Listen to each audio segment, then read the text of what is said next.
Adorez Allah. Pour vous, pas d'autre divinité que lui. Une preuve vous est venue de votre Seigneur. Donnez donc la pleine mesure et le poids, et ne donnez pas aux gens moins que ce qui leur est dû, et ne commettez pas de la corruption sur la terre après sa réforme. Ce sera mieux pour vous si vous êtes croyants. Et ne vous placez pas sur tout chemin menaçant, empêchant du sentier d'Allah celui qui croit en lui, et cherchant à rendre ce sentier tortueux.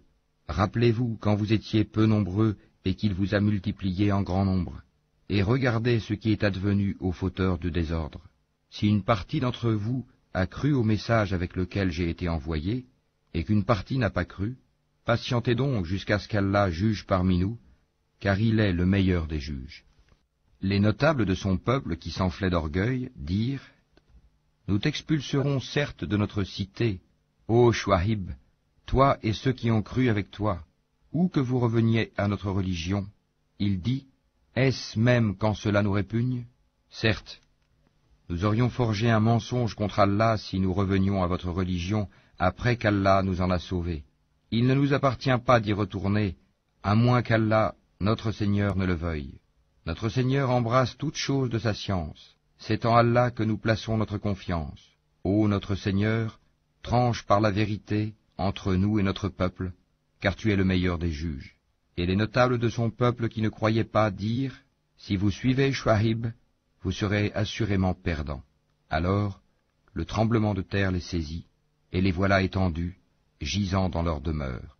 Ceux qui traitaient Chouaïb de menteur disparurent, comme s'il n'y avait jamais vécu. Ceux qui traitaient Chouaïb de menteur furent, eux, les perdants. Il se détourna d'eux et dit, « Ô mon peuple, je vous ai bien communiqué les messages de mon Seigneur et donné des conseils. Comment donc m'attristerais-je sur des gens mécréants? Nous n'avons envoyé aucun prophète dans une cité sans que nous n'ayons pris ses habitants ensuite par l'adversité et la détresse, afin qu'ils implorent le pardon. Puis nous avons changé leurs mauvaises conditions, en y substituant le bien, au point qu'ayant grandi en nombre et en richesse, ils dirent, « La détresse et l'aisance ont touché nos ancêtres aussi. » Eh bien, nous les avons saisis soudain, sans qu'ils s'en rendent compte. Si les habitants des cités avaient cru et avaient été pieux, nous leur aurions certainement accordé des bénédictions du ciel et de la terre. Mais ils ont démenti, et nous les avons donc saisis pour ce qu'ils avaient acquis. Les gens des cités sont-ils sûrs que notre châtiment rigoureux ne les atteindra pas la nuit pendant qu'ils sont endormis? Les gens des cités sont-ils sûrs que notre châtiment rigoureux ne les atteindra pas le jour, pendant qu'ils s'amusent? Sont-ils à l'abri du stratagème d'Allah? Seuls les gens perdus se sentent à l'abri du stratagème d'Allah. N'est-il pas prouvé à ceux qui reçoivent la terre en héritage des peuples précédents, que si nous le voulions, nous les frapperions pour leurs péchés, et scellerions leur cœur, et ils n'entendraient plus rien? Voilà les cités dont nous te racontons certaines de leurs nouvelles. À cela, en vérité, leurs messagers leur avaient apporté les preuves, mais ils n'étaient pas prêts à accepter ce qu'auparavant ils avaient traité de mensonge. C'est ainsi qu'Allah scelle les cœurs des mécréants. Et nous n'avons trouvé chez la plupart d'entre eux aucun respect de l'engagement, mais nous avons trouvé la plupart d'entre eux pervers. Puis, après ces messagers, nous avons envoyé Moïse avec nos miracles vers Pharaon et ses notables, mais ils se montrèrent injustes envers nos signes. Considère donc quelle fut la fin des corrupteurs. Et Moïse dit, « Ô Pharaon, je suis un messager de la part du Seigneur de l'univers. Je ne dois dire sur Allah que la vérité. Je suis venu à vous avec une preuve de la part de votre Seigneur. Laisse donc partir avec moi les enfants d'Israël.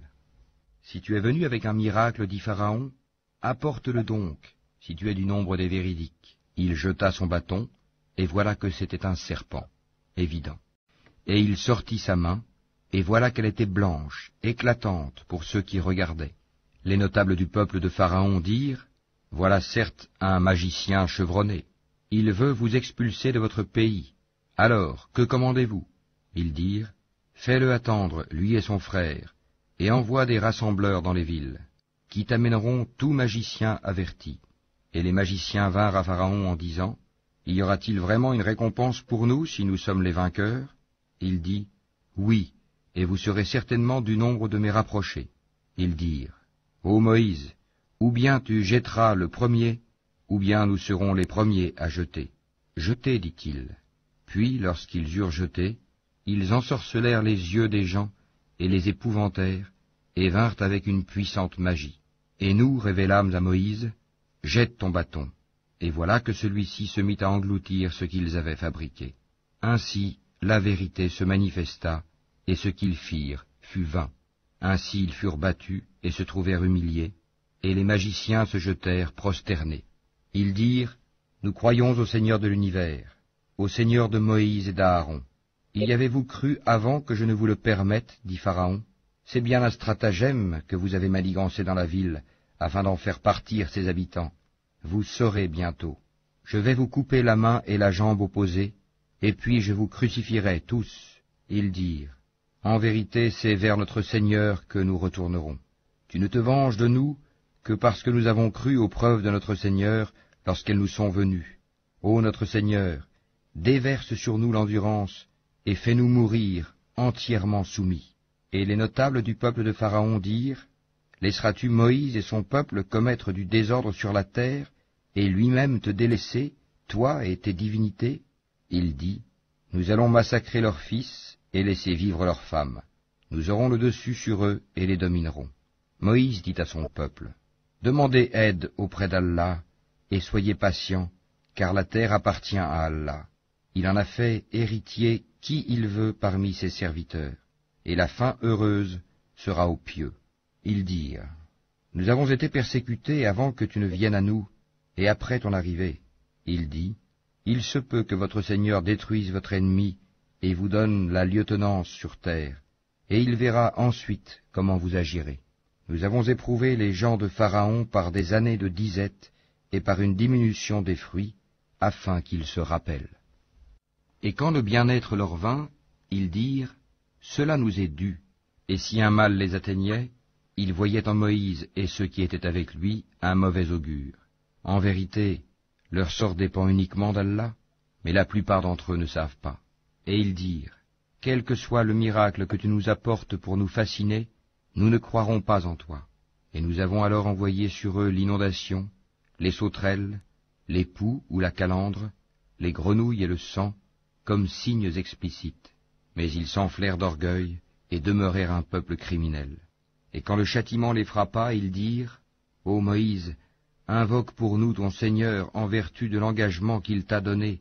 Si tu éloignes de nous le châtiment, nous croirons certes en toi et laisserons partir avec toi les enfants d'Israël. Et quand nous eûmes éloigné d'eux le châtiment jusqu'au terme fixé qu'ils devaient atteindre, voilà qu'ils violèrent l'engagement. Alors nous nous sommes vengés.